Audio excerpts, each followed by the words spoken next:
한 주일 동안 잘 지내셨습니까? 교회 소식 전하겠습니다. 코로나19 감염 확산 방지를 위한 사회적 거리 두기 1.5단계 상황에서 우리가 함께 예배 드릴 수 있는 인원은 매번 80명 이내입니다. 크게 지장은 없을 거라고 생각을 합니다만은 여러분들께서 참석할 수 있을 때 잘 참석해 주시기를 바라고요. 또 언제 또 팬데믹이 올지는 아무도 모릅니다. 그래서 나올 수 있을 때 예배 드릴 수 있도록 힘써 주시기 바랍니다. 아침에 일어났는데 발열을 한다든가 기침을 한다든가 그럴 경우에는 집에서 예배 드릴 수 있도록 지금 오전 9시 실시간 송출, 10시 30분 이후에는 자유롭게 언제나 영상을 통해서 예배 드릴 수 있습니다. 사순절 기간입니다. 우리 교회에서는 사순절 기간 동안에 두 가지 캠페인을 합니다. 하나는 성경 통독, 그래서 전체 다 읽으셔도 되고 구약만 읽으셔도 되고 신약만 읽으셔도 되고 여러분들에게 나눠드린 성경 읽기 표에 맞추어서 진행을 해주시고요. 또 하나는 탄소 금식을 합니다. 기후 변화에 따라서 지구를 지키기 위한 작은 운동들이죠. 그래서 이번 주에는 에너지 절약을 위한 금식들을 합니다. 주보 나와 있는 내용들 참고하시고 작게나마 이게 무슨 의미가 있겠어 하지 생각하시지 말고 전기 덜 만들면 우리가 아무래도 기후에 영향을 미칠 수 있다는 것 함께 여러분들께서 기억하시고 동참하시면 고맙겠습니다. 금년에 졸업하는 학생들 그리고 입학하는 학생들 오늘 3부 예배 시간에 축하하고 또 축복기도 하는 시간을 가지려고 합니다.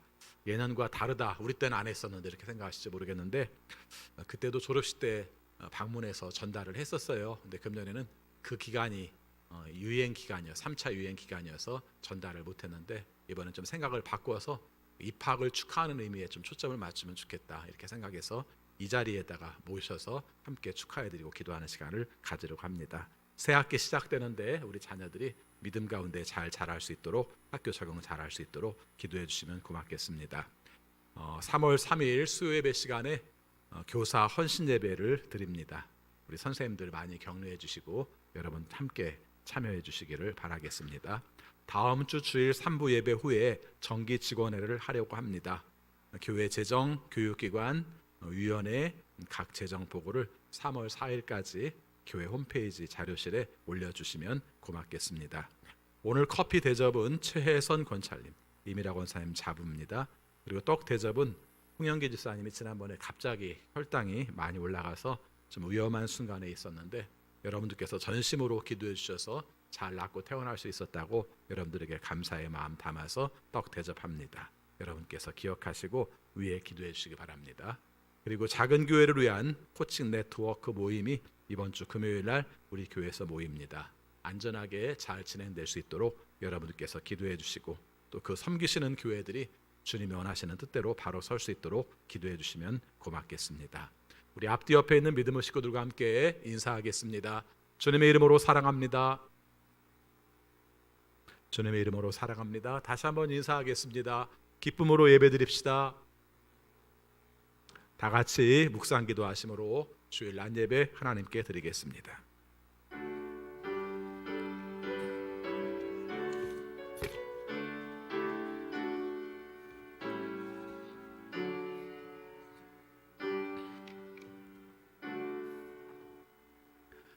하나님, 주님은 나의 하나님입니다. 내가 주님을 애타게 찾습니다. 물기 없는 땅, 메마르고 황폐한 땅에서 내 영혼이 주님을 찾아 목이 마르고 이 몸도 주님을 애타게 그리워합니다. 내가 성소에서 주님을 뵙고 주님의 권능과 주님의 영광을 봅니다. 주님의 한결같은 사랑이 생명보다 더 소중하기에 내 입술로 주님께 영광을 돌립니다. 아멘.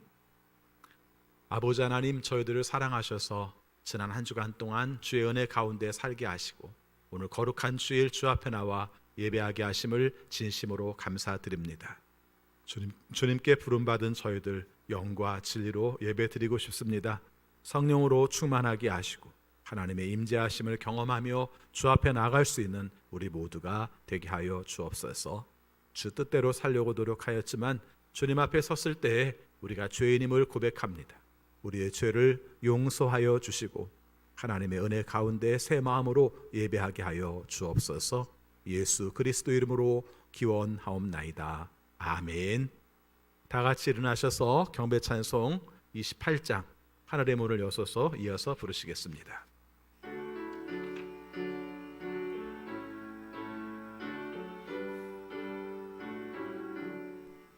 복의 근원 강림하사 찬송하게 하소서.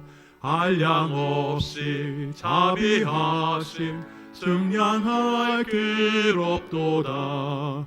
천사들의 찬송가로 내게 가르치소서. 구속하신 그 사랑을 항상 찬송합니다. 주의 크신 도움 받아 이때까지 왔으니 이와 같이 전국에도 이르기를 바라네. 하나님의 품을 떠나 죄에 빠진 우리를 예수 구원하시려고 보혈을 여주셨네. 주의 귀한 은혜 받고 일생 빚진 자 되네. 주의 은혜 사슬 되사 나를 주께 메소서. 우리 마음은 연약하여 범죄하기 쉬우니 하나님이 받으시고 전국인을 지소서.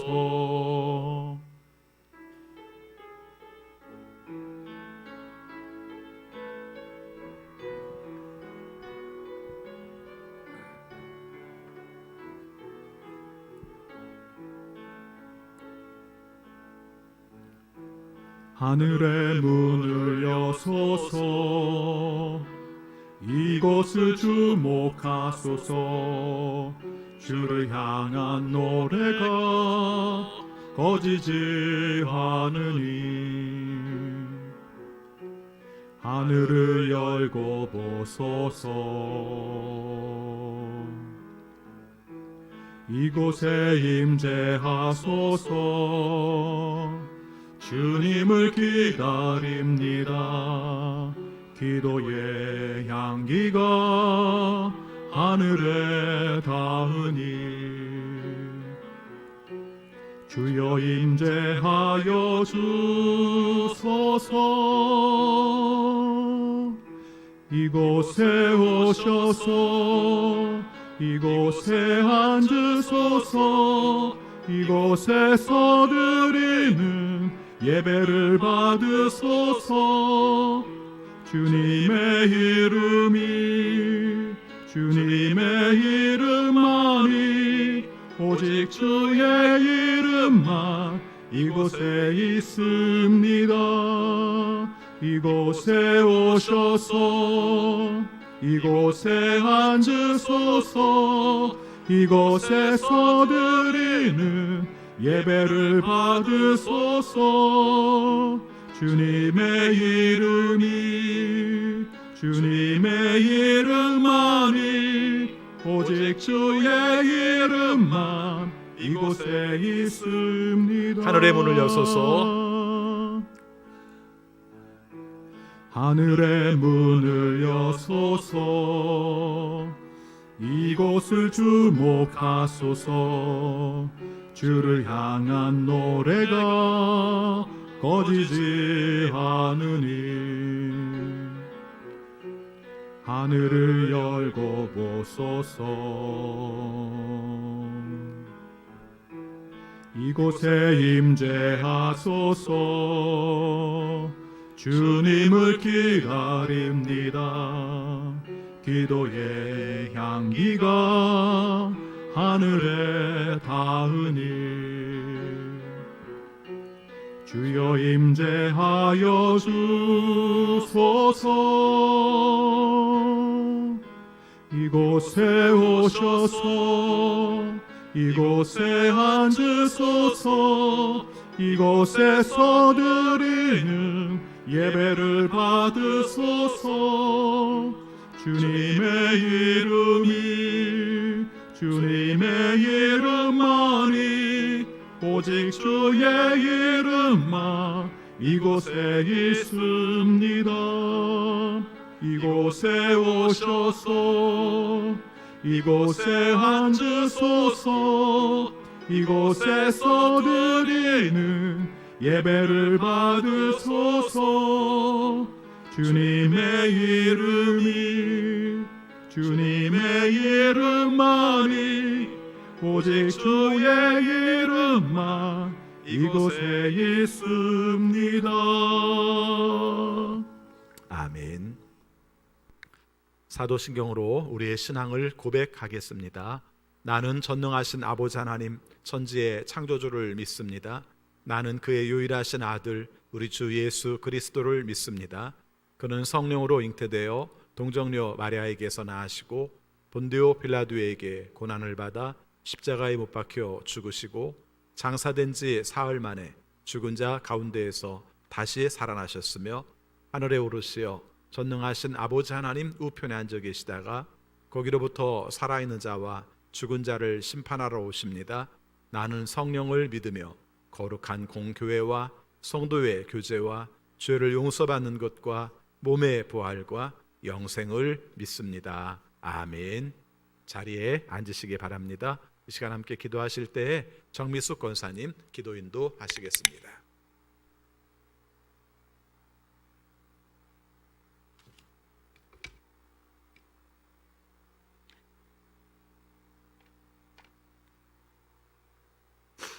사랑하는 아버지 하나님, 주님 앞에 설 수 없는 저희를 용서하시고 사랑하시어서 예배의 자리로 인도해 주시니 감사합니다. 저희가 어떠한 상황 가운데 있든지 어느 곳에 있든지 주님을 예배합니다. 우리의 상한 심령을 고쳐주시고 싸매주셔서 주님 받으실 만한 예배가 되게 하여 주옵소서. 전 세계가 바이러스의 공포로 또한 개인적인 아픔으로 힘든 시간들을 보내고 있습니다. 주님 불쌍히 여겨 주시옵시고 오늘 주실 말씀으로 치료하고 위로하여 주시어서 우리가 주 하나님을 우리의 가장 우선순위로 두고 생활할 수 있도록 인도하여 주옵소서. 말씀을 전하시는 두 목사님을 기억하여 주시고 성령님 충만하게 임재하여 주옵소서. 전 세계에서 주님의 말씀을 전하는 선교사님들과 가정을 굳세게 하여 주옵소서. 경건에 힘쓰는 사순절 기간입니다. 주님을 만나 위로받는 기간이 되게 하여 주옵소서. 예수 그리스도의 이름으로 기도합니다. 아멘.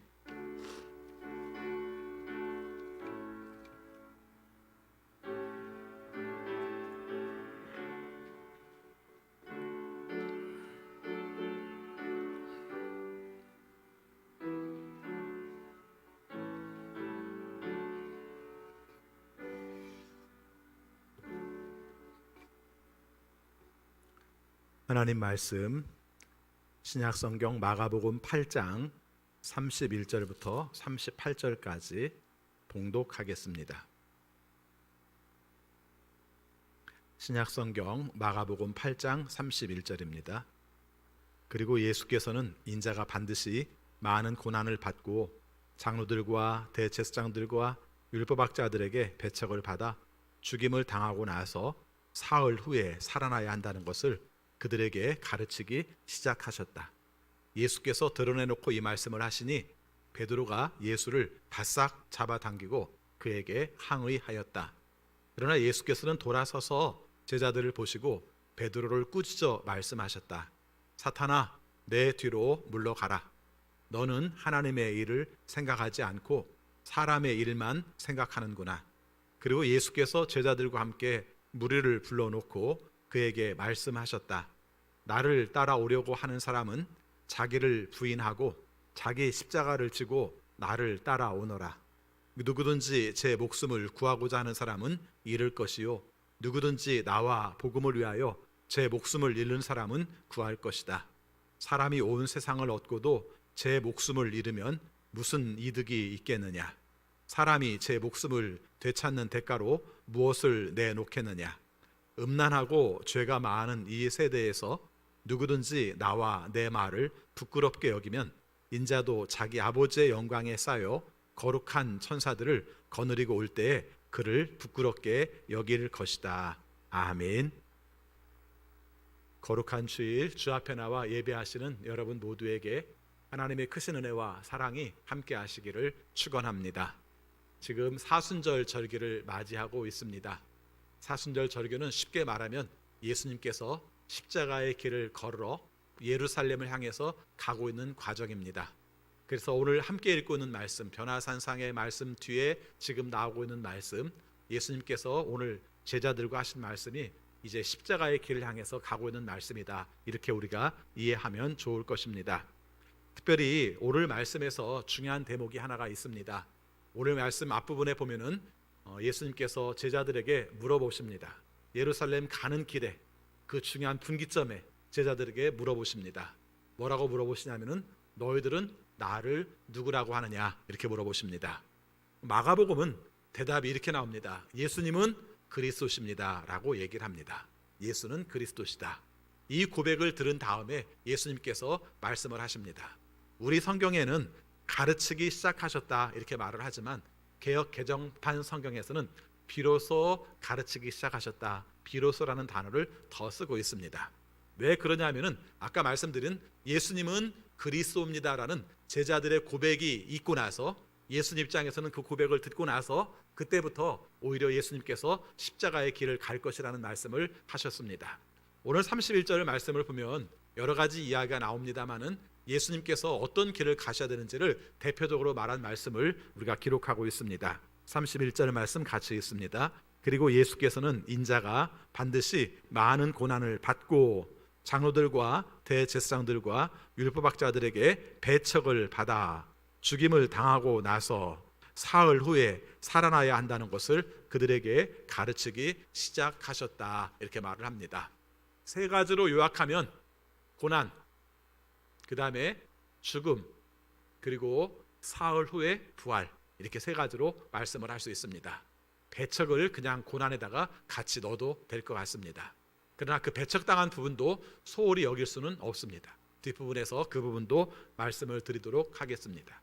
우리가 알고 있는 내용과 똑같습니다. 예수님께서 제자들에게 말씀하시죠. 이것이 처음 시작하신 거예요. 예수님께서 고난을 당하시고 죽으시고 부활을 하실 것이라는 말씀을 처음 전하신 겁니다.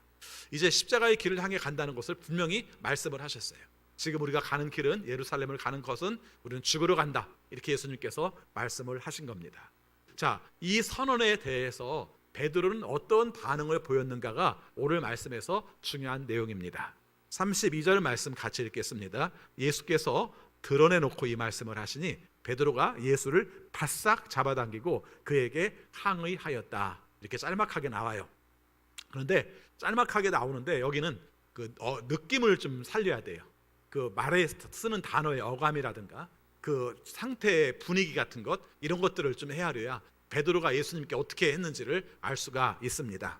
여기서 일반적으로 말을 할 때 우리가 쓰는 성경에서의 단어들은 원래의 단어보다 성경이기 때문에 좀 부드럽게 번역하는 경향이 있어요. 근데 오늘 말씀을 보면은 예수님께서 드러내놓고 이 말씀을 하시니 그 다음에 나온 말이 베드로가 예수를 바싹 잡아당기고 라는 말이, 이게 굉장히 우리가 표현할 때 외람된 표현이에요. 그렇죠? 우리식으로 말하면 거의 멱살 잡은 거예요. 안 되죠, 이런 거예요. 그 다음에 또 한 가지, 오늘 말씀 속에서 항의하였다, 뭐 이렇게 말을 하고 있습니다만은 이 항의하였다는 내용이 성경에는 기록되지 않습니다만은 여러분이 아시는 것처럼 마태복음 내용에서는 그 말씀에 대해서 말씀을 하고 있습니다. 그래서 마태복음 내용에 보면은 뭐라고 표현하고 있냐면은 이렇게 말합니다. 고난을 받을 것에 대해서 말씀할 때 그러면 안 됩니다, 그러시면 안 됩니다, 있을 수 없는 일입니다, 이렇게 표현하는 내용이 등장을 하고 있습니다. 자, 그리고 또 한 가지 우리가 살필 내용이 있습니다. 여기서 항의하다라는 표현이 개역 개정판 성경에서는 항변하다라고 써 있습니다. 항이나 항변이나 마찬가지인데 이런 말보다 좀 더 센 말이 하나가 있어요. 어떤 말이냐면은 오늘 33절 말씀에서 이 말을 예수님이 듣고 베드로가 항의하고 예수님이 멱살을 잡다시피 하고 이런 일에 대해서 예수님께서 베드로에게 한 일이 있습니다. 33절 말씀 보겠습니다. 같이 읽습니다. 그러나 예수께서는 돌아서서 제자들을 보시고 베드로를 꾸짖어 말씀하셨다 해서 꾸짖다와 그리고 여기서 항의하다는 단어가 같은 단어를 씁니다. 그럼 우리가 생각할 때 같은 단어를 쓰면은 같은 단어로 번역하면 이해하기가 쉬울 거 아니에요. 아까 말씀드렸죠. 너무 외람되게 느껴지니까 베드로가 예수님을 꾸짖었다 이렇게 말하기가 그러니까 원어의가 같음에도 불구하고 거기는 항의라고 표현했고 예수님은 꾸짖다라고 표현을 한 겁니다. 자, 제가 표현하고자 하는 내용이 어떤 것인지 아시겠죠? 한마디로 말하면 베드로가 예수님한테 꾸짖듯이 말을 했어요. 아니면 뭐 거의 대들듯이 말을 했어요. 말도 안 돼요. 어떻게 이런 일이 있을 수 있어요? 이런 식으로 얘기를 했다는 겁니다. 제가 왜 이렇게 오늘 베드로에 대해서 이렇게 막 자꾸 디스를 하는가 그렇게 생각할지 모르겠는데 사실은 우리 모습과 너무 비슷해서 그래요. 베드로가 여기서 하고 있는 일들이 우리의 모습과 비슷해요. 그럼 여러분들은 말할 겁니다. 저는 한 번도 예수님 멱살 잡은 적 없는데요. 저는 예수님께 항의한 적이 한 번도 없는데요. 이렇게 말할지 모르겠습니다. 그런데 이 말을 좀 더 우리가 깊이 들어가 보도록 합시다. 성경에 안 써 있기 때문에 우리가 그 말씀에 대한 부분은 우리에게 해석하고 우리의 삶 가운데 적용할 때 답이 나올 수가 있어요. 베드로는 왜 그랬을까요? 예수님이 나 이제 순환을 당할 것이고 그 다음에 죽을 것이고 그리고 사흘 후에 부활을 할 거야 라고 말을 했으면 베드로의 귀에 들리는 말 중에 제일 크게 들리는 말이 무슨 말이었을까요? 사흘 후에 부활하신다고요? 그랬을까요? 아니요. 사흘 후에 부활은 안 들려요.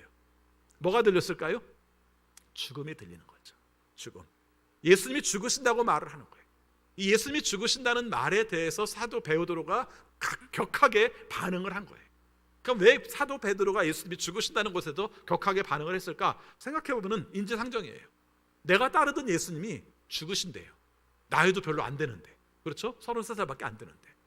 그렇게 생각했을 때 우리가 삶 속에서 괜찮아요, 그러셔요? 그럼 마땅히 죽으셔야죠, 이렇게 말하기는 쉽지 않겠죠.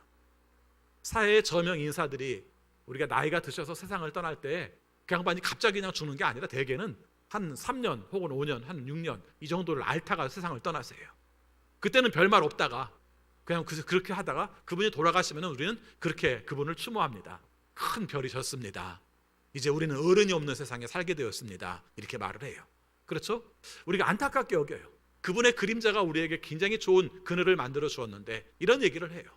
여러분, 이것들도 사실은 너무 당연한 거예요. 그분이 돌아가시는 것은 마땅하지만 그러나 우리의 마음속에는 안타까운 마음들을 가지면서 그 큰 별이 진 것에 대해서 애석해하는 마음들을 갖는 거예요. 하물며 뻔히 같이 지내셨던 분이, 함께 우리가 지금까지 지내셨던 분이, 나이도 젊은 분이 죽는다고 말을 했을 때 베드로 입장 속에서는 선생님이 죽는다는데 그러세요? 마땅히 그러셔야죠? 이러기는 쉽지가 않았을 겁니다. 그래서 어쩌면은 우리가 선생에 대한 제자의 예의로서 우리가 그렇게 말할 수도 있습니다. 그런데 저는 좀 다르게 보고 싶습니다. 오늘 말씀에서 베드로가 이렇게 격하게 거의 멱살 잡듯이 막 꾸짖듯이 항의하듯이 이렇게 말한 이유 속에 오늘 우리의 삶 속에서의 생각들이 있지 않았을까, 예수님과 다른 생각들이 있지 않았을까 하는 겁니다. 이 부분은 뒤에 해석의 부분 속에서 서로 연결이 됩니다. 자, 베드로가 생각한 내용들이 어떤 것이 있었을까 하는 것입니다. 보통 말할 때 베드로도 예수님을 고백할 때 예수는 그리스도십니다라고 말을 했어요. 그럼 그리스도라는 말은 헬라어고 그것을 그냥 히브리어 구약으로 가서 올라오면 메시아예요. 한마디로 말하면 예수님 당신은 메시아예요 이렇게 말을 했어요. 그럼 메시아에 대한 이미지가 있습니다. 메시아 이미지는 구약 성경 속에 나타난 내용으로서 우리가 새로운 왕을 보냄으로 말미암아 우리를 해방시킬 거야 이런 의미도 있겠지만 또 한 가지 메시아의 의미는 어떤 게 가지고 있냐면은 로마에서 새로운 황제가, 우리가 어떤 황제가 새로 죽고 그 가운데 새로운 황제가 등극했을 때의 모델을 가지고 있었을 겁니다. 그렇죠? 새로운 황제가 나왔어요. 옛날 황제는 죽어버리고 새로운 황제가 나왔습니다. 그랬더니 막 많은 사람들이 환호를 하면서 그 황제의 이름을 부르면서 우리가 사람들이 환호를 할 겁니다. 뿐만 아니라 그 황제가 통치를 함으로 말미암아 전쟁에서 이기게 될 때 모든 식민지 나라들이 그 나라를 칭송할 겁니다. 그렇죠? 그런 다음에 또 중요한 게 있습니다. 그 중에서 중요한 공을 세운, 황제가 세워지기까지의 과정 속에서 중요한 공을 세운 사람들이 그 주변 지역의 나라들의 왕으로 파송되는 걸 봤을 겁니다. 여러분이 아시는 것처럼 이스라엘만 해도 총독도 있고 그 다음에 분봉왕도 있잖아요. 그렇죠? 어떤 지역은 총독이 다스리고 어떤 사람은 왕으로 다스리는데 그냥 왕이 자치적인 왕이 아니라 로마에서 파송해서 왕이 된 사람이라 우리가 분봉왕이라고 말을 하잖아요. 이런 장면을 봤을 겁니다. 그 정도까지는 되지 않는다 할지라도 어떤 성에 성주로 맡겨졌다든가 아니면 어떤 역할 속에서 장군으로 세워졌다든가 이랬을 때 어떤 공에 따라서 역할들을 각각 분배하는 내용들에 대한 이미지가 있겠죠. 어쩌면 베드로는 그 생각을 했을지 모릅니다. 예수님은 그리스도십니다, 메시아입니다라고 말했을 때, 예수님께서 나는 이제 예루살렘으로 간다라고 말했을 때, 아, 드디어 예수님께서 메시아가 되는구나. 그러면 우리가 그곳에 갔을 때 어쩌면 예수님께서 모든 걸 통치할 때 우리들에게 어떤 역할을 맡겨주셔서 그런 왕이 될 수도 있고, 또 왕은 아니라 할지라도 어떤 신하의 중요한 직책들을 맡음으로 말미암아 그 사명을 감당할 수도 있겠다, 이런 생각을 하지는 않았을까요? 설령 거기까지 가지 않았다 할지라도 이런 생각은 할 수 있겠죠. 예수님의 명성이 높아지면, 예수님의 이름이 높아지면 그 높아진 이름으로 말미암아 우리들도 사람들이 알아볼 거라는 생각은 하지 않았을까요? 이것이 예수님이 말하는 내용과 다 충돌이 되잖아요. 그렇게 되려면 예수님은 죽으시면 안 되고, 오히려 사람들을 죽여야 되고, 예수님이 죽으시면 안 되고 다른 사람들 가운데 군림해야 되는데, 오히려 예수님께서 말씀하신 내용은 나 이제 죽어 이렇게 말씀을 하실 때 이 말을 받아들이기가 쉽겠는가 하는 것입니다. 여러분들이 신앙생활을 할 때 여러분들이 예수님에 대한 기대가 있잖아요. 어떤 기대를 가지고 있습니까? 가장 쉽게 말할 수 있는, 예수 믿으면 평안해요. 그렇죠, 평안해요. 예수 믿으면 평안해요가 우리의 삶 속에 너무 중요한 내용이에요. 성경에 그렇게 써 있는 부분이 있나? 예, 없지는 않어요. 있습니다. 그러나 그것이 전체는 아니에요. 그렇죠? 그 다음에 어떻게 말합니까? 예수님을 믿으면 건강해요. 예수님을 믿으면 자녀가 잘 돼요. 예수님을 믿으면 우리 가정이 돈이 많아져요. 그렇게 써 있지 않지만 우리의 삶 가운데는 그게 전체적으로 많이 영향을 가지고 있는 것이죠. 그리고 나서 그 생각과 다르면 우리는 원망하고 속상해요. 그렇죠? 나 예수 믿으면 잘 될 줄 알았어. 예수 믿으면 평안할 줄 알았어. 예수 믿으면 우리 자녀들이 잘 될 줄 알았어. 근데 왜 안 돼요? 한 번쯤 다 생각해 보지 않았습니까? 이 부분이 바로 예수님께서 죽으신다고 말씀하시는 부분과 충돌되는 자리라는 것을 말하고 있는 것입니다. 뒤에도 자기 부인과 연결시켜서 말씀을 드리겠습니다마는, 신앙생활을 하면서 우리의 삶 가운데서 예수님으로 말미암아 내가 높아지고 싶은 마음이 있다는 거예요. 그렇죠? 내가 모든 것을 희생했다 할지라도 내 마음 가운데서 예수님으로 높아지고 싶은 마음이 있다는 거예요. 여러분, 베드로만 해도 그렇습니다. 여러분, 베드로 대단한 사람이에요. 예수님을 따르기 위해서 자기의 모든 것을 버린 사람이에요.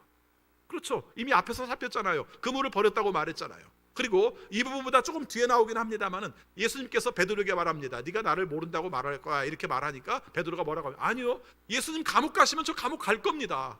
예수님께서 죽으시면 죽는 데까지 따라갈 거예요, 이렇게 말을 했어요. 거짓말이었을까요?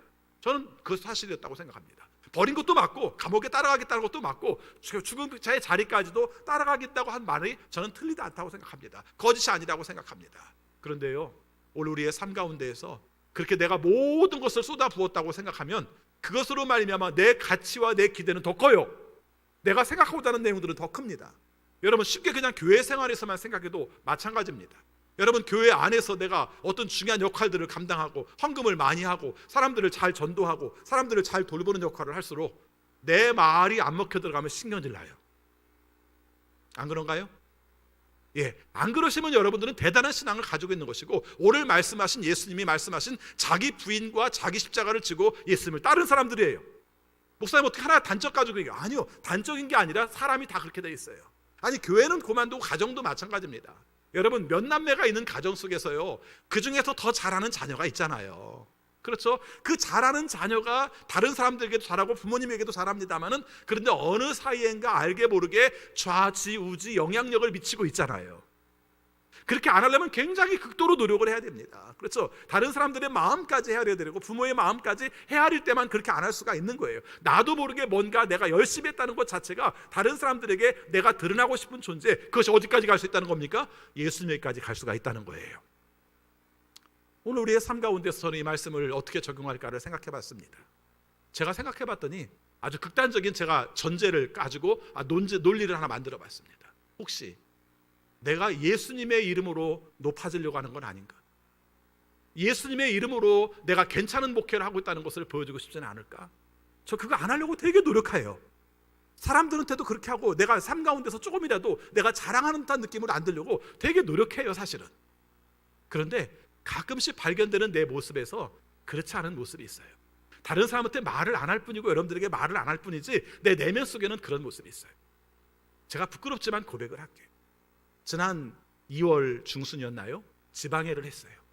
40개 교회들이 함께 모여서 교회들의 상황을 보고하고 그 다음에 1년 동안에 지방회가 어떻게 운영할 것인지를 서로 의논하는 시간들을 갖습니다. 그런데 제 눈이 맨 먼저 간 게 뭔 줄 아세요? 각 교회의 교세 통계 보고였어요. 그게 뭔 줄 아세요? 한마디로 말하면 원주중앙교회는 금년에 재적 인원이 몇 명이고 경상비가 몇 명이고 이걸 쭉 써놓은 리스트예요. 그걸 원래 보고하게 돼 있어요, 정직하게. 그렇죠? 그런데 제가 얼마나 빠른지 다다닥 보니까 우리가 3등이네 그랬어요. 제가 그런 존재예요. 그렇죠? 전까지만 해도 우리 가까운 교회 4개 교회가 비슷했어요. 200명대, 그 다음에 헌금으로 말하면 2억에 3억 정도, 이 정도 비슷했어요. 근데 우리가 늘 보면은 그 4교회 중에서 우리가 숫자는 제일 많은데 헌금은 제일 작았어요. 근데 이번에 보니까 헌금도 숫자도 제일 많아요. 제가 그런 존재예요. 왜 제가 이 말씀을 들은지 여러분 아세요? 순간, 정말 이거 본 순간 한 3분도 안 걸렸어요. 그리고 거기서 대해서 자책을 가질 시간이 2분도 안 걸렸어요. 한 5분 동안 있었던 일이에요. 그렇죠? 40개 교회의 통계를 쭉 보는 가운데서 그러고 싶냐고요. 그렇죠? 어떤 교회는 그 결산 자체가 우리 교회의 100분의 1밖에 안 되는 교회도 있어요. 모이는 숫자가 우리 교회의 100분의 1밖에 안 되는 교회도 있어요. 안타까움 가지고 세례교인 2명, 1년 결산이 300-400만 원, 이걸 가지고 살아가는 교회를 바라보면서 제가 희열까지는 아니었지만 어쨌든 간에 그 상대를 보면서 내가 상태를, 내 자신의 모습을 본 거 아닐까요? 더 깊이 많이 생각은 하지 않았습니다만은 그 뒤로 제가 반성을 해봅니다. 그러면 나의 존재 가운데서는 내가 그래도 우리 지방에서는 3위 정도 돼. 더 부끄러운 얘기 할까요?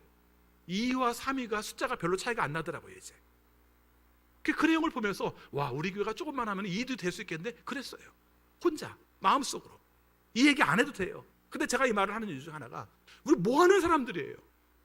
예수 그리스도를 믿고 다른 사람들이 예수 그리스도를 믿게 하기 위해서 노력하고, 그리고 예수 그리스도의 원하시는 뜻대로 살아가고 나 자신을 부인하면서 살아간다고 말하는 제가 그랬어요. 제가 이 말씀을 드리면서 여러분들에게 똑같이 말씀을 드리고 싶어요. 여러분의 삶 가운데에서 정말 예수님을 따르겠다고 말하고, 심지어는 내가 모든 것을 버리고 내가 죽기까지, 내가 감옥에 간다 할지라도 예수님을 따르겠습니다라고 말할 때 내 머릿속에는 어느 순간 내 삶 가운데서 예수님을 따르다 보면, 그리고 예수님의 이름으로 말미암아 내가 이 정도 높아지는 것은 아니겠는가, 그런 생각을 갖죠. 저도 그런 사람들을 별로 안 좋아합니다. 우리 교회가 여의도 순복음교회예요 이렇게 말할 때 어디가 강조점이? 여의도 순복음교회 강조점이거든요. 장로를 말해도 여의도 순복음교회 장로님들은 장로에 초점을 맞추는 게 아니라 여의도 순복음교회 장로님을 말할 때 제가 그걸 그렇게 참 왜 그렇게 말을 할까 이렇게 생각했던 사람이에요. 근데 알고 보면 나도 다를 바가 없다는 거죠. 오늘 여기서 말하고 싶은 내용 중에 하나가, 예수님으로 말미암아 높아지려는 마음들, 예수님으로 말미암아 그것으로 내가 뭔가 덕을 얻고 싶은 마음들, 예수님으로 말미암아 내가 이익을 얻고 싶은 그 마음이 결국은 예수님한테 부딪히게 되었다는 겁니다. 오늘 말씀이 충돌되었다는 거예요. 그렇죠. 충돌되었는데 이 충돌이 얼마나 큰 문제인지 우리가 가볍게 말씀하시는 게 아니라 예수님께서 베드로에게 뭐라고 말씀하시냐면은 사탄아 내 뒤로 물러가라 이렇게 말씀하셨다는 겁니다. 여러분, 베드로가 한 말이 뭐예요? 예수님 죽으시면 안 돼요라고 항변한 거예요. 근데 예수님께서 말씀하실 때는 뭐라고 말씀하세요? 사탄아 내 뒤로 물러가라 그렇게 말씀하십니다. 33절 말씀 같이 읽습니다. 그러나 예수께서는 돌아서서 제자들을 보시고 베드로를 꾸짖어 말씀하셨다. 뭐라고요? 사탄아 내 뒤로 물러가라. 이게 사탄까지 얘기할 일이에요? 그 사탄이더라고요. 여러분, 예수님께서 세례를 받으실 때 하늘에서 소리가 났었다는 말을 아셔요. 뭐라고 소리가 나셨죠? 내 사랑하는 아들이다. 하나님의 아들이라는 것을 인정받은 순간이에요. 그리고 바로 이어서 나오는 말씀이 예수님께서 성령에 이끌려 광야에 가서 사탄에게 시험을 받으시더라 이렇게 말을 했어요. 여러분, 이 말씀이 연결되더라고요. 하나님의 아들이라는 말을 듣자마자 사탄이 시험한 내용이 뭡니까? 네가 하나님의 아들이라면 이 돌을 갖다가 떡을 만들어 봐 하는 내용이었어요. 자, 지금도 마찬가지입니다. 예수님께서 누구십니까? 예수님은 그리스도십니다라고 자기들이 말을 해놓고 나서 그 다음 바로 이어서 예수님에게 시험 드는 말을 해요. 물론 예수님 시험도 안 드시지만은 무슨 말을 합니까? 그러시면 안 됩니다. 하나님의 아들이 왜 죽어요? 하나님의 아들이 죽으면 하나님의 아들이 아니죠 라고 말하는 내용으로 말할 때 예수님께서는 광야에서의 내용과 똑같이 오늘 말씀에서 뭐라고 말해요? 사탄아 내 뒤로 물러가라 이렇게 말합니다. 그 내 뒤로 물러가라는 말을 잘 생각하세요. 이 말은 한마디로 말하면 베드로가 예수님의 생각보다 앞질러 버렸다는 거예요. 뭘 잘 알아서 앞지르는 게 아니라 건방지게 앞질러 버린 거예요. 내 욕망으로 앞질러 버린 거예요. 내 생각으로 예수님을 통제하려고 했다는 거예요. 여러분은 그러지 않으세요? 여러분의 생각으로, 여러분의 열심으로, 여러분의 열정 때문에 그것이 예수님을 통제하는 이유가 된다고 생각하지 않습니까? 내가 예수님한테 나는 그렇게 말해도 돼, 내가 얼마나 열심히 했는데, 혹시 이런 거 없으세요? 베드로가 그랬어요.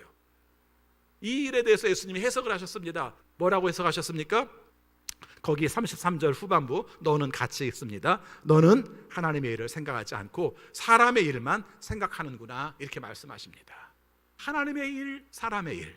하나님의 일, 사람의 일. 사람의 일은 뭡니까? 베드로가 생각한 거예요. 예수님을 따름으로 말미암아 내 명성이 높아질 수도 있어. 예수님을 따름으로 말미암아 내가 권력을 차지할 수도 있어. 뭐 이 정도까지는 아니라 할지라도 내가 예수님을 따름으로 말미암아 그래도 예수님의 제자라는 폼나는 자리에 나는 있을 수 있어. 이게 우리의 삶 가운데서 하나님의 일을 망칠 수 있다는 겁니다. 여러분, 신앙생활을 할 때 어떤 일들을 대단하게 많이 하는 것이 중요하다고 생각하지 마세요. 내가 일을 많이 하면 많이 할수록 앞지르는 생각들을 자꾸 해요. 그렇죠? 내가 우리 교회를 위해서, 내가 우리 구역식구를 위해서, 내가 맡은 기관을 위해서 내가 얼마나 헌신을 많이 했는지 몰라, 이렇게 말하면 말할수록 그 말함 가운데서 내 영향력들을 자꾸 미치려고 하는 내용들이 결과적으로 사탄 같은 짓을 하고 우리가 주님 앞을 앞지르는 일, 역할들을 하게 되더라는 것입니다. 주님의 앞지르지 마세요. 예, 하나님의 일은 예수님이 죽으시는 거예요. 그걸 우리한테 적용시켜보면 우리의 삶 가운데서 되게 마음 아픈 말입니다. 그러나 그것이 마땅히 주님께서 원하시는 길이면 그것을 감당하는 게 맞다는 것입니다. 여러분, 오늘 말씀 속에서 이런 면을 살펴보려고 합니다. 이런 일이 벌어졌을 때 제자들에게 예수님께서 말씀하시기를 거기에서 벗어날 수 있는 방법을 제시하세요. 34절 말씀 같이 읽겠습니다. 그리고 예수께서 제자들과 함께 무리를 불러놓고 그들에게 말씀하셨다. 나를 따라오려고 하는 사람은 첫 번째 자기를 부인하고, 두 번째 자기 십자가를 지고, 세 번째 나를 따라오너라, 이렇게 말씀하세요. 나를 따라오려는 사람은 나를 따라오너라, 말을 반복하니까 그 부분은 좀 뺍시다. 그렇죠? 예, 나를 따라오려는 사람은 1번, 2번, 3번 나를 따라오라 그러니까 세 번째는 빼고, 그리고 첫 번째, 두 번째 말씀을 읽을 때마다 저는 이 말씀이 너무 어려워요. 자기를 부인하라. 그렇죠? 그 다음에 여기서 말하고 있는 것처럼 자기 십자가를 지라. 이 말씀의 의미를 우리가 너무 추상적으로 예수님에게만 적용시키면 우리의 삶 가운데 와닿지가 않아서 제가 이렇게 우리의 삶 속에 적용되는 내용들을 말하려고 합니다. 자기를 부인한다는 게 어떤 것이겠는가 하는 것입니다. 사람이 다 기본적인 욕망이 있어요. 넉넉하게 살고 싶은 욕망이 있고요, 건강하게 살고 싶은 욕망이 있어요, 안전하게 살고 싶은 욕망이 있어요, 그리고 우리 자녀들이 잘 됐으면 좋겠다는 욕망도 있어요.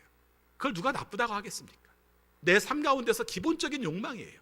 안정적인 욕망이에요. 편안하고 싶은 욕망이에요. 이런 부분들이 있습니다.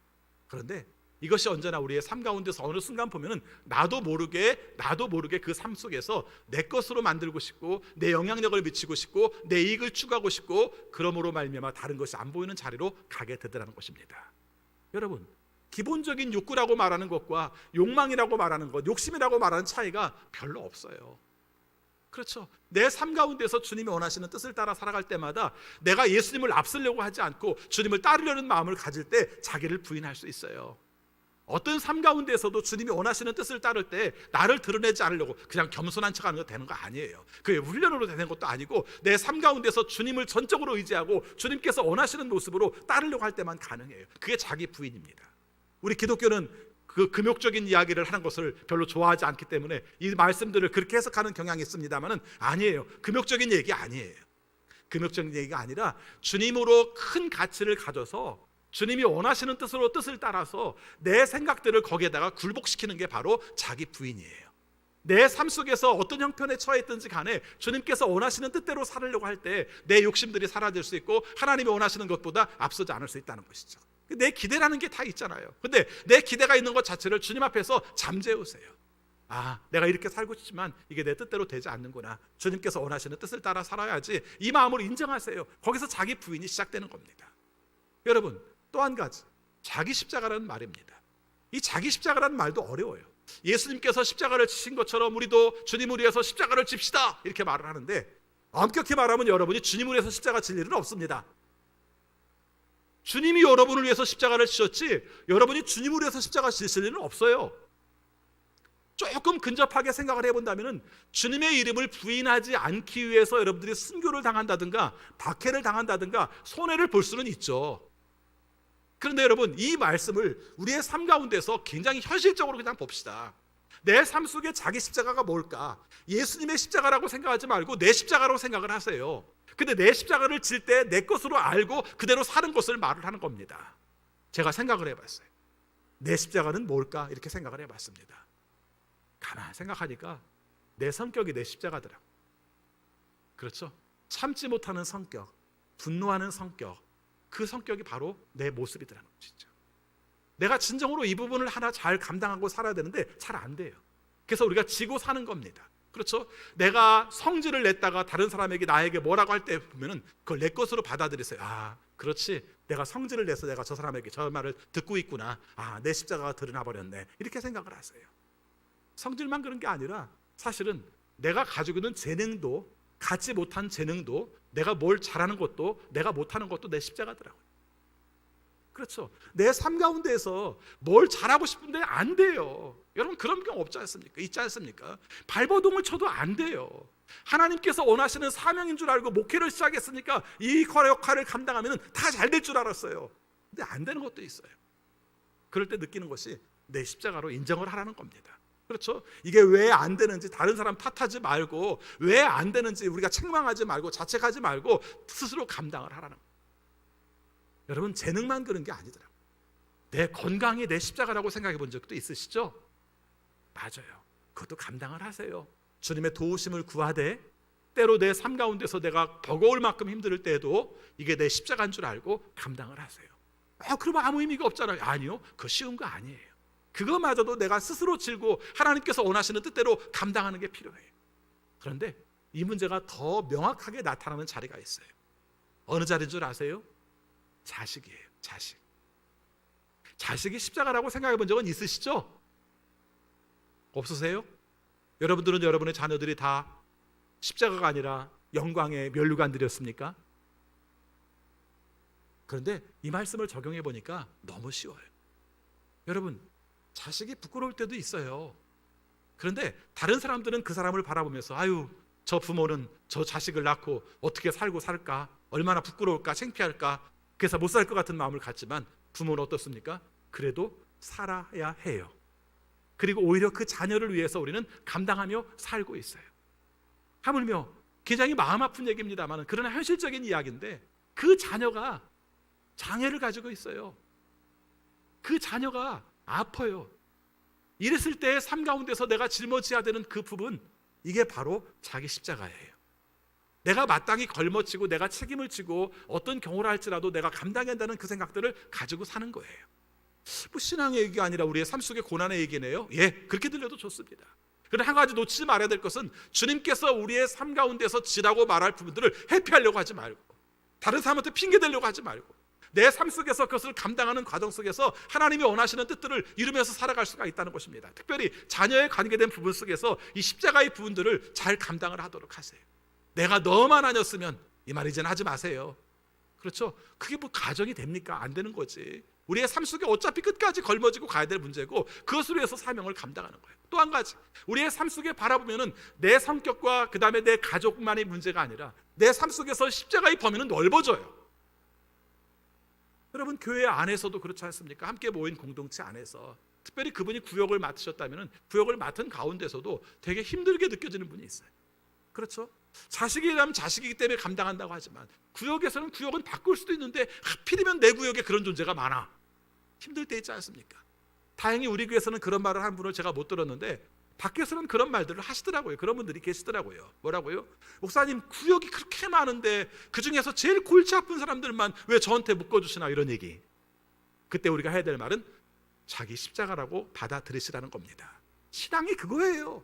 뭐 거창하게 여러분들이 뭐 엄청난 일을 해서 순교, 별일 없습니다. 그런 일들이. 그렇죠? 우리가 지금 일제강점기도 아니고 공산치하도 아니고 앞으로는 벌어질지 모르지만 지금 같은 경우는 그거 별로 없습니다. 내가 예수님을 믿다가 좀 손해보는 거, 그 정도 그렇게 생각하지 말고 다른 사람을 내가 감당하지 않으면 안 되는 것들을 그대로 지고 가는 것, 이게 우리의 삶 가운데서 중요한 부분이라는 것입니다. 이런 마음들을 가질 때 하나님께서 원하시는 뜻으로 살아가는 내용들을 우리가 응답하면서 살 수가 있다는 것입니다. 저는 오늘 이 말씀을 읽으면서 또 하나 묵상한 부분이 있습니다. 그게 뭐냐면요, 여러분, 예수님께서 이런 말씀을 하셨어요. 38절 말씀 같이 읽겠습니다. 음란하고 죄가 많은 이 세대에서 누구든지 나와 내 말을 부끄럽게 여기면 인자도 자기 아버지의 영광에 쌓여 거룩한 천사들을 거느리고 올 때 그를 부끄럽게 여길 것이다. 오늘 말씀이 하나의 내용으로 쭉 연결되는데 뭔가 이렇게 따로따로 이렇게 있는 느낌이 들어요.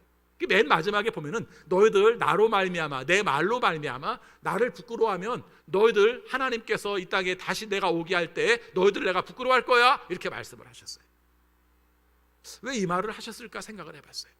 그랬더니 여러분, 오늘 우리의 삶 가운데서 자기를 부인하고 자기 십자가를 지는 과정 속에서 대의 명분이 커서 주님을 위하여 죽든지 주님을 위하여 내가 망하든지 그것을 자초해서 내가 가고 있을 때는 감당할 만할 것 같아요. 그것도 어렵죠. 근데 대의 명분이 있을 때는 그래도 하는 사람들이 좀 있을 것 같아요. 근데 정말 힘든 건 뭐냐면요, 그거 하는 것 자체가 부끄러운 것이 될 때예요. 여러분, 예수님께서 십자가에 죽으시는 내용이 다른 사람들이 볼 때 대의 명분이 그럴듯하고 모든 인류의 구원을 위해서 그분이 가신다고 칭송을 받으면서 가셨습니까? 아니에요. 예수님의 십자가의 죽음은 부끄러움이었어요. 성경에서 사도 바울이 예수님의 십자가를 말할 때마다 수치라는 단어를 많이 썼어요. 수치라는 단어는 여러분이 아시는 것처럼 사도 바울이 살던 시대의 중요한 가치예요. 하나는 명예, 하나는 수치, 이것이 그 사회를 움직이는 가장 큰 힘이었어요. 그래서 명예는 정복하고 지배하고 다스림으로 말미암아 얻는 것들을 명예라고 말하고, 수치는 다른 사람에게 지배를 당하고 통치를 받음으로 말미암아 노예처럼 사는 것을 수치라고 생각을 했어요. 그런데 예수님은 어떻습니까? 죽임을 당했어요. 십자가에 달렸어요. 보통 평민들은 죽지도 않는 십자가에 달렸어요. 그 수치예요. 부끄러움이에요. 오늘 말씀에도 그런 말씀이 나옵니다. 여러분, 31절 말씀을 보면 예수님께서 죽으시는 내용에 대해서 이런 표현을 써요. 31절, 그리고 예수께서는 인자가 반드시 고난을 받고 같이 있습니다. 장로들과 대제사장들과 율법학자들에게서 배척을 받아, 이런 단어가 나옵니다. 배척을 받아. 예수님께서 빵을 만들 때 사람들이 환호하고 질병을 고쳤을 때 사람들이 환호하고 이랬지만 대제사장들과 그 다음에 바리새파 사람들과 종교 지도자들이 예수님에 대해서 저 사람은 신성 모독자야, 하나님을 모독해서 자기가 하나님의 아들이래, 성전을 모독해서 성전을 부시겠대, 이렇게 말을 하면서 이 사람은 부끄러운 사람이야, 나쁜 사람이야, 십자가에 죽여야 돼 라고 말했을 때, 아니요, 그 사람은 그런 분이 아닙니다 라고 말한 사람 한 명도 없었습니다. 제자들도 그 말을 하지 못했어요. 그리고 예수님은 그 부끄러움을 당하신 겁니다. 사람들이 말하는 성전 모독자, 신성 모독자라고 말하는 그 말을 다 들으면서 감당을 한 겁니다. 부끄러움 가운데서 그것을 기꺼이 감당을 한 것입니다. 그 감당을 하는 것이 바로 예수님의 길이라면 그것 자체를 부끄럽게 여기는 사람은 나를 따를 만한 입장이 아니라고 말씀을 하고 있습니다. 신앙생활하면서 우리의 삶 속에 어려운 이유가 어디 있는가 생각해 보니까 내가 부끄러움 당하는 걸 싫어해요. 대의 명분은 좋아할지 모르지만, 큰 명목들은 좋아할지 모르지만 작고 보잘것없고 뿐만 아니라 내가 부끄러움 가운데 있는 것을 나는 싫어해요. 그런데 그것을 감당하는 것이 바로 주님께서 원하시는 뜻을 따르는 비결이라는 것을 말해주고 있습니다. 사람의 일로 충성을 하다가 하나님의 일을 만나면 장애를 만나게 되는데, 어떤 명목이 있는 것은 사람의 일이고 다른 사람이 볼 때는 보잘것없고 아무것도 아닌 것 같지만 하나님의 뜻을 이루는 그것이 바로 하나님의 일이라면 우리의 삶 가운데서 무엇을 선택하며 살아야 될 것인가를 우리에게 말씀해주고 있습니다. 우리가 의외로 넘어지는 자리가 바로 거기에 있습니다. 결과적으로 하나님 나라를 위해서, 그리스도를 위해서 무엇을 하는 것보다 더 중요한 것은 묵묵히 따르는 것이 더 중요합니다. 이번 사순절 기간을 통해서 제가 마음속에 묵상하고 있는 단어가 복종이에요. 혹은 순종이에요. 생각해보니까 우리의 삶 가운데에서 내 생각이 너무 많아요. 내가 뭔가 결정하고 판단하는 것들이 너무 많아요. 지난 주간에 읽었던 책 중에 이혜인의 말이라는 책을 제가 읽었어요. 신간입니다. 안희경이라는 인터뷰어가 그 사람을 인터뷰한 거예요. 이제 이혜인 수녀도 45년생이기 때문에 살아온 생애가 길으니까 정리하는 회고록 같은 것이 필요하다고 생각했고, 그래서 인터뷰를 한 내용을 책으로 묶은 거예요. 대충 아는 내용들이 많이 있기 때문에 그냥 읽었습니다. 읽었는데 그 인터뷰어가 그런 질문을 해요. 수녀님은 수도자시지 않습니까? 수도자로서 중요하게 여기는 것이 무엇이 있습니까? 이렇게 질문을 했습니다. 그랬더니 이분이 세 가지를 들었어요. 하나는 기도, 두 번째는 노동. 우리가 당연히 그렇게 생각할 수 있는 내용이죠. 기도가 빠지는 수도자는 수도자가 아니다. 그리고 노동을 하지 않는 기도는 기도가 허탈하다. 그렇기 때문에 노동을 해야 된다. 여기까지 쉽게 이해할 수가 있었습니다. 세 번째 말이 어려웠어요. 세 번째 말이 무슨 말이냐면은 이런 말이었습니다. 수도자는 자기 판단을 유보하는 사람이다. 이렇게 표현을 했어요. 자기 판단을 유보하는 사람이다. 이게 무슨 말일까? 뭐 말을 못 알아들은 말은 아닙니다만은 수도자와 자기 판단을 유보라는 게 뭘까? 뭔가 자기 스스로 결정하지 않는 거? 그런 걸 같아요. 그러면서 그 내용들을 좀 들어봤습니다. 그랬더니 이런 얘기를 해요. 그 안희경 안인튜버도 물어봅니다. 무슨 뜻이에요? 라고 물어보니까 이렇게 말해요.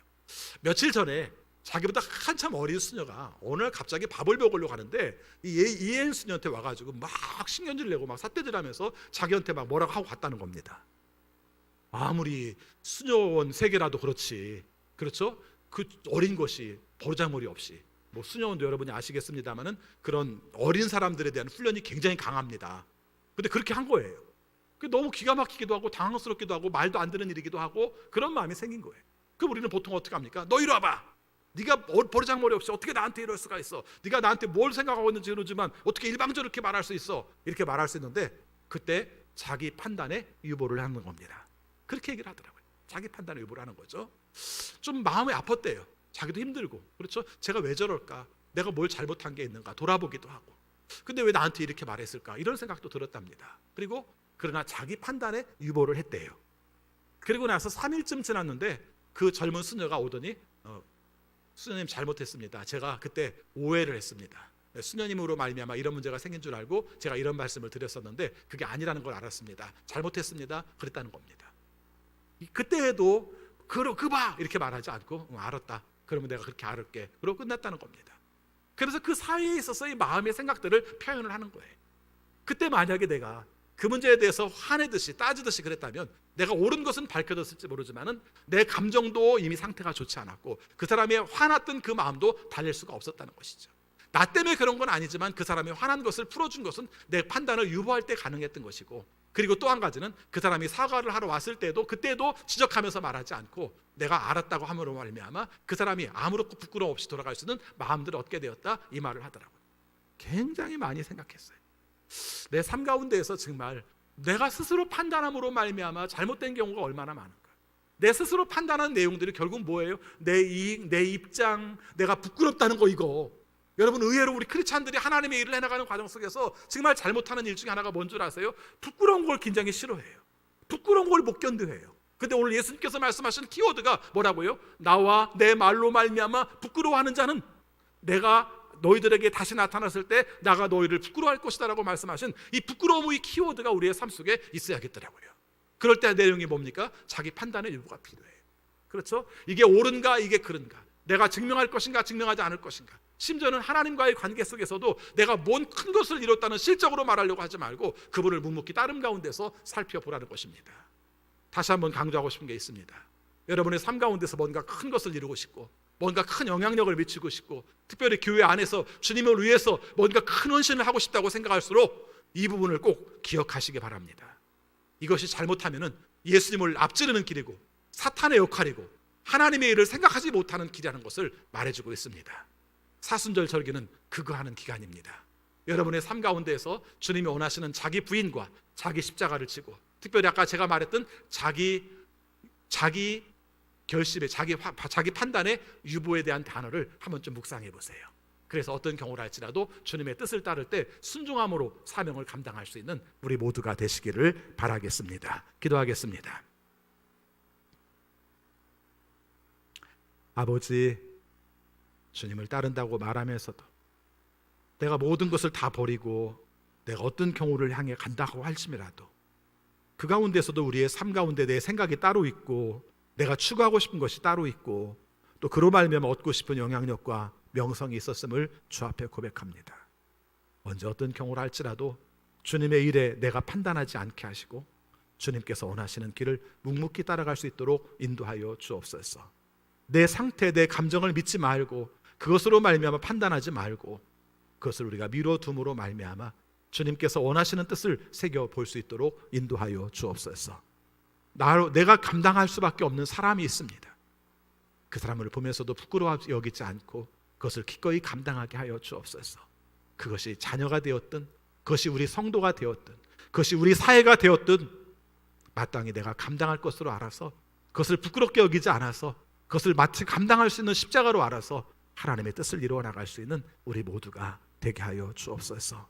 우리가 믿음으로 성숙해야 되는 계절 사순절에 주께서 원하시는 뜻을 묵묵히 따라갈 수 있도록 도와주옵소서. 예수 그리스도 이름으로 기도하옵나이다. 아멘.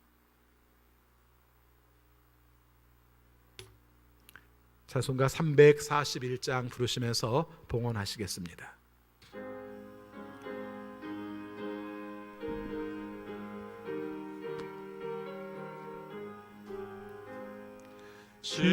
십자가를 내가 지고 주를 따라갑니다. 이제부터 예수로만 나의 법에 삼겠네. 세상에서 부귀 영화 모두 잃어버려도 주의 평안 내가 받고 영생 복을 받겠네. 주도 곤욕 당했으니 나도 곤욕 당하리. 세상 사람 간사하나 예수 진실합니다. 예수 나를 사랑하사 빛난 얼굴 펴이며 원수들이 미워해도 염려할 것 없겠네. 내가 핍박당할 때에 주의 품에 안기고 세상 고초 당할수록 많은 위로 받겠네. 주가 주신 기쁨 외에 기뻐할 것 무엇냐. 주가 나를 사랑하니 기뻐할 것뿐일세. 아멘. 주님 사랑합니다. 또 오늘도 말씀 주셔서 감사합니다. 일용할 양식 주시고 또 건강 주셔서 감사합니다. 가족 주시고 또 이웃 주셔서 외롭지 않게 해주셔서 감사합니다. 우리에게 일을 주셔서 소득과 보람을 경험하게 하심을 감사합니다. 이 마음 모아 주 앞에 감사의 예물 드리오니 주여 받아 주옵소서. 그리고 어째 어떤 경우를 할지라도 주님의 일을, 주님의 마음을 부끄럽게 여기지 않고 자기를 부인하며 자기 십자가를 지고 주님을 따를 수 있는 우리의 삶이 되게 하여 주옵소서. 주님, 코로나19로 말미암아 겪는 어려움이 큽니다. 고난의 때에 주시는 특별한 은혜를 통해 하나님의 뜻 가운데서 일상을 회복하게 하여 주옵소서. 아버지, 의료진들과 방역당국을 기억해 주셔서 잘 감당해내게 하시고 또 지치지 않게 하셔서 코로나19를 저지하는 데 큰 역할들을 감당하게 하여 주옵소서. 또 백신의 접종들을 시작하게 하심을 감사합니다. 안전하게 진행되어서 빠른 시간 내에 일상을 회복하는 우리나라가 되게 하여 주옵소서. 경제적 어려움을 겪어가는 식구들이 늘어가고 있습니다. 주님께서 친히 도우셔서 우리가 물질적으로도 회복할 수 있도록 도와주옵소서.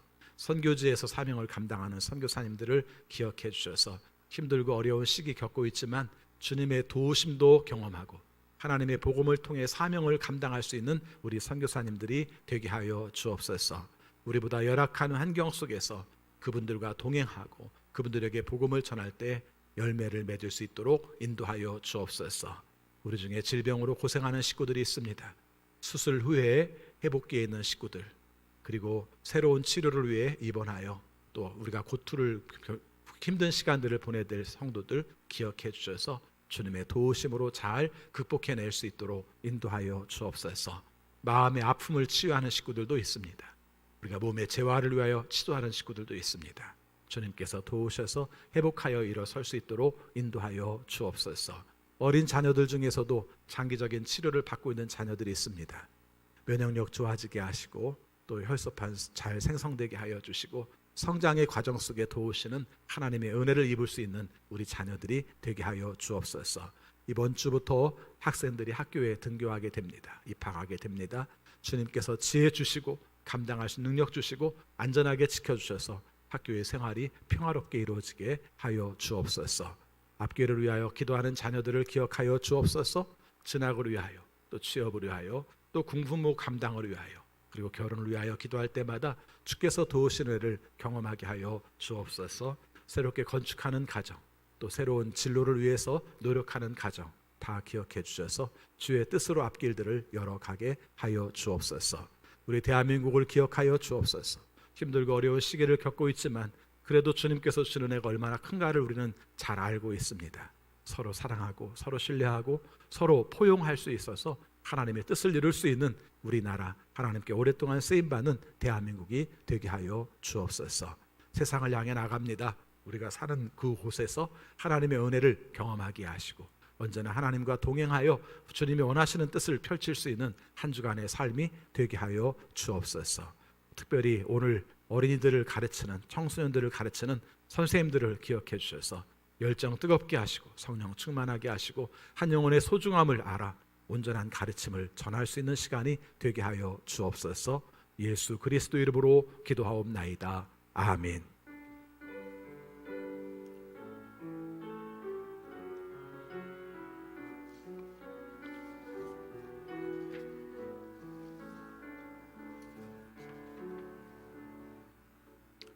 다 같이 일어나셔서 결단의 찬양 부르시겠습니다.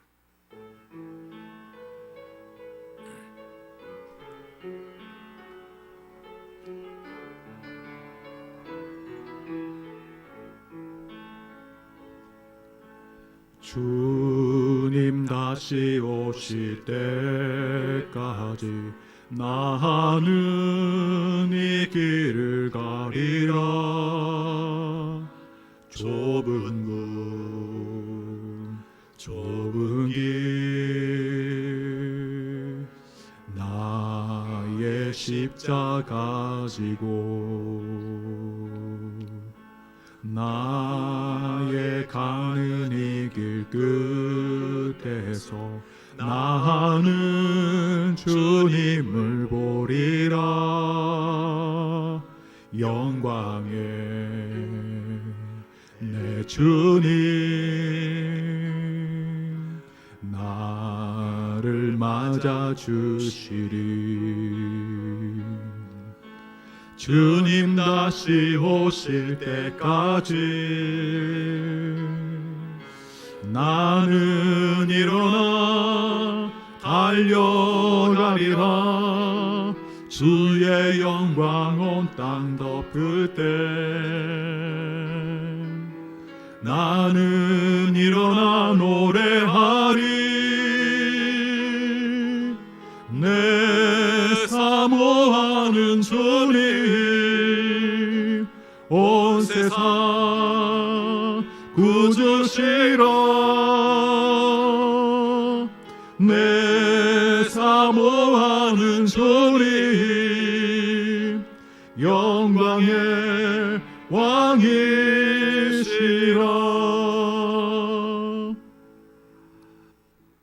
우리 주 예수 그리스도의 은혜와 거룩하신 하나님의 사랑하심과 성령님의 감화, 감동, 역사, 교통, 위로하심이 어떤 상황에서도 주님을 부끄럽게 여기지 아니하며 자기를 부인하고 자기 십자가를 지고 주님을 따르기 원하는 우리 모든 성도들에게 지금부터 영원까지 함께 하옵시기를 축원하옵나이다. 아멘.